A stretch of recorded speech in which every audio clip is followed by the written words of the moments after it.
Well, welcome back. Today we're going to talk all about different boat modifications, different accessories, different things that I have in the boat with me on every fishing trip that I go on, some things that I've added to the boat. Some of these are just things that I put in the boat that I carry with me. But we're going to run through all of these, and I have found them very handy, and I think you will too. And we're going to start with some of these ones that I've actually fixed to my boat a little bit more. They're a little more permanent, and the first one is talking about line storage. I use a lot of braided line, so I have fluorocarbon leaders, and I use a variety of different pound line depending on what I'm doing. So I want to have a lot of these easily accessible, and instead of kind of digging through an area, lines getting everywhere, I'm going to kind of show you exactly how I have organized that so it's quick and easy to manage. I actually have it right in my glove box. When I open it up, my container is right there. This is a Plano container, and you can see I have multiple different lines in here. I usually have 6, 8, 10, 12, 20. You can add more, but those are the ones that I use the most. And one thing you'll notice, it goes right through those little holes, so I can just have it right on the edge. And you'll also notice, I'll take one of these out here, I actually have it strung through a ponytail holder like that. Basically what I do is I have those on there because now I can pull out the line very easily, and it's not going to kind of fall out all over the place. Something where I don't have to put tape on it or whatever. It's a very easy way to pull out line. And so I keep that like that inside that box so we don't have line flying everywhere. It's not falling out everywhere.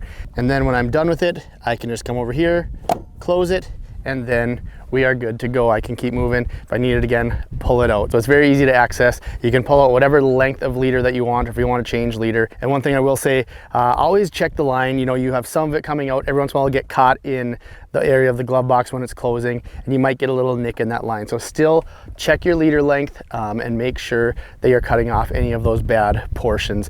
Next one we're going to move on to has to do with a little bit of a tool accessory holder. But essentially what I have mounted over here is this long magnetic bar, and I've done this on many boats. It attaches very easily. It's a very strong magnet. It has little holes that you can put stuff in, or you can just set it on top as well. And so this is one I've gotten from the local hardware store here, and it's very easy to install.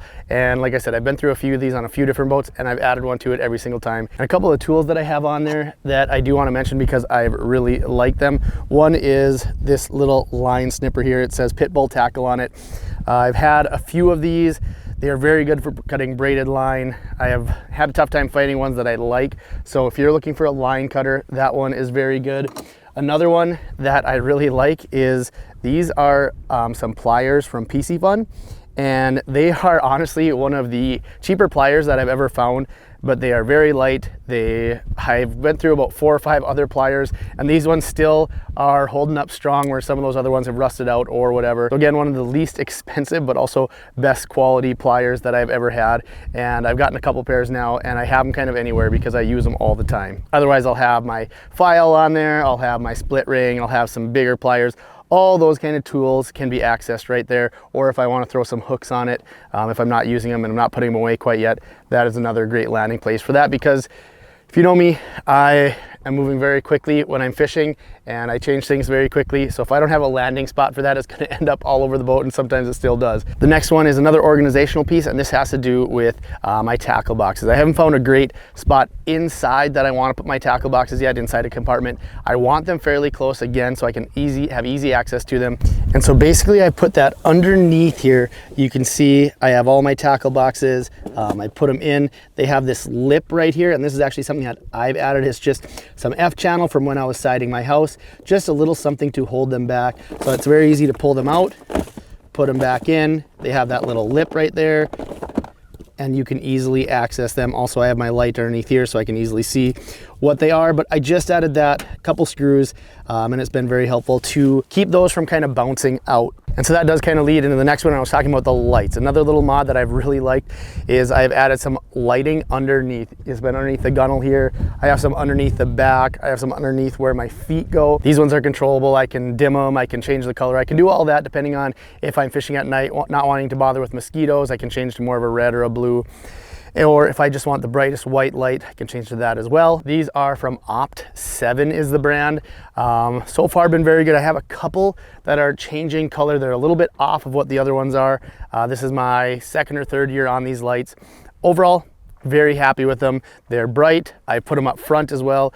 Just very nice to have a lot of different things lit up. I know more and more boats are coming out with more LED lighting, which is very nice. Again, all these links will be in the description below. So if you don't have it, these can be added to any boat. They come in a lot of different sizes. And I believe they even have some that are specifically made for boats. Another one that you've heard me talk a lot about, and you've seen it in pretty much all my videos, is my Liv Scope Pole and mount.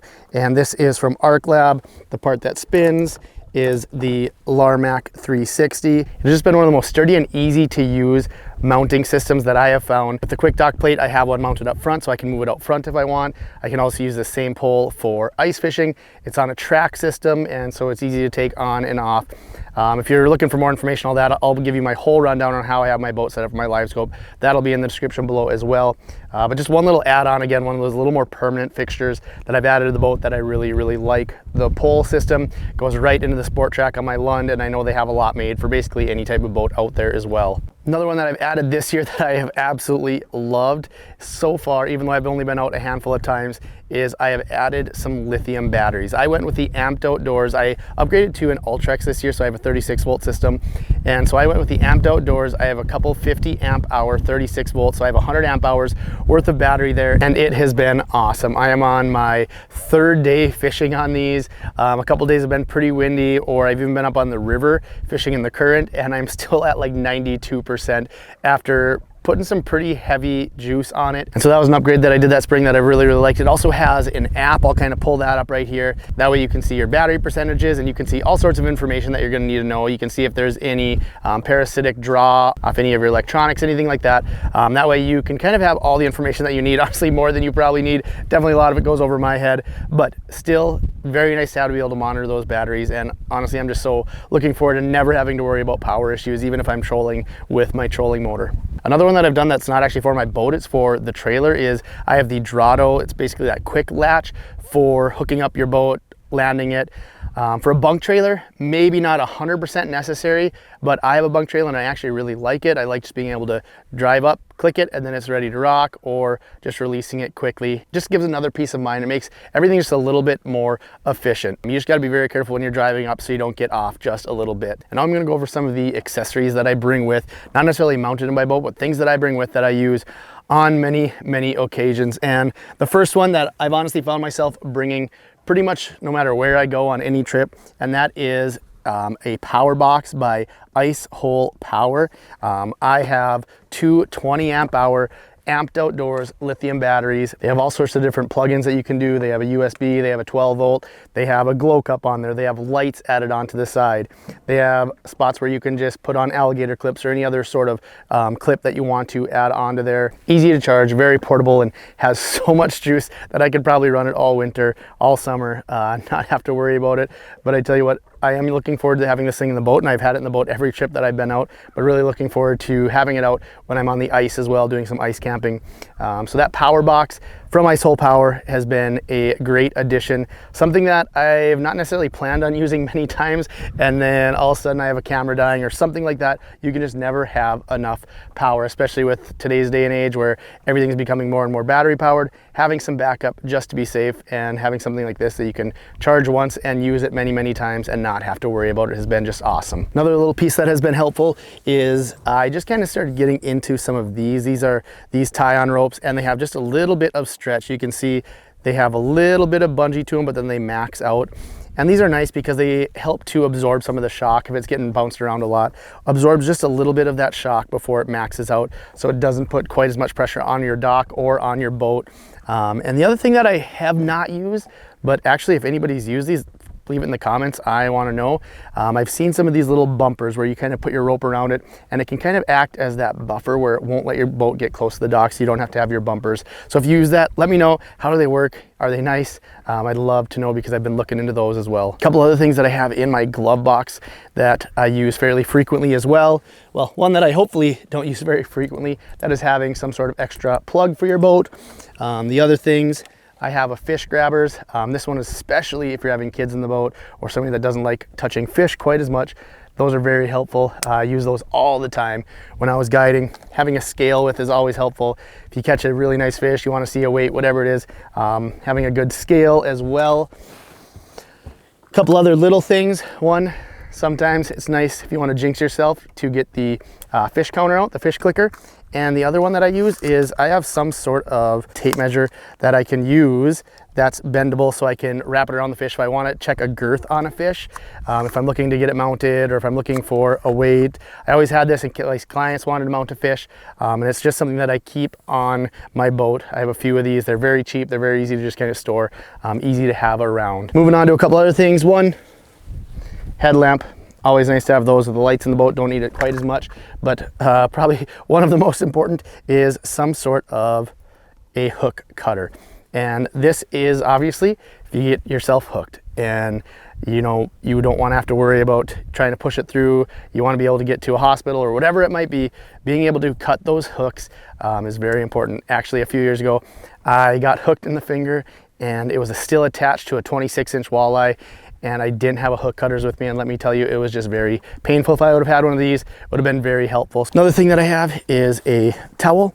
I love having some sort of fishing towel. Sometimes I have just a full-size towel just hanging around my boat. These, they have the ring on it, so you can clip it onto your waist, you can clip it onto anything else. Just nice to have after handling fish, dealing with worms, whatever, is just being able to wipe your hands. Sometimes you can put it on your chair. Another little thing that people don't always think about that is very handy to have in the boat. Another one, this one's more specifically if you are filming. This is the YOLO stick mount. It goes into your nav lights, so it can charge your GoPro. It can charge everything while you're still recording. So nice to have to worry about one less power source, and it can get it up a little higher, something to be able to keep going, and you're gonna be set for fishing all day, just like that. You're not gonna have to worry about battery power as long as you have enough storage on your memory card. A few things that I don't have on me right now, but are very good ideas, is having some sort of portable jumper pack in case batteries go dead, especially running so many electronics off of it. Again, if you're running lithium batteries, a lot of times you're not gonna have to worry about it. One thing that I've been wanting to invest in is a Garmin InReach, and this is something that, if you're not familiar, no matter where you're at, it can get some signal. So if you need to have an emergency call out or something like that, you can access. I believe it can even send text, not sure, even without service. Need to do a little more research on that, but that's very handy, especially if you know you're going up into some area that you're not going to have a lot of service. Another one that I often have with me to keep on my storage boxes up front but don't have on me right now is a dry bag. Piscifun has these awesome dry bags. I use them all the time. I carry them with me to the lake, carry them with me out in the boat or out swimming, whatever it's going to be, use them all the time. I like to keep one, especially if I have camera or some of my other more expensive gear that I do not want getting wet. Having a dry bag in the boat, super helpful. Another thing I wanted to add is if you have any ideas that you have done, maybe mods, maybe some things that you bring with on a fishing trip, dropping them in the comments. I'm always looking for more ideas. So that's going to be it for this video. I hope you found at least one or two things that you have found helpful that you are going to be able to utilize this upcoming open water season. Otherwise, thanks so much for watching. We'll see you next time.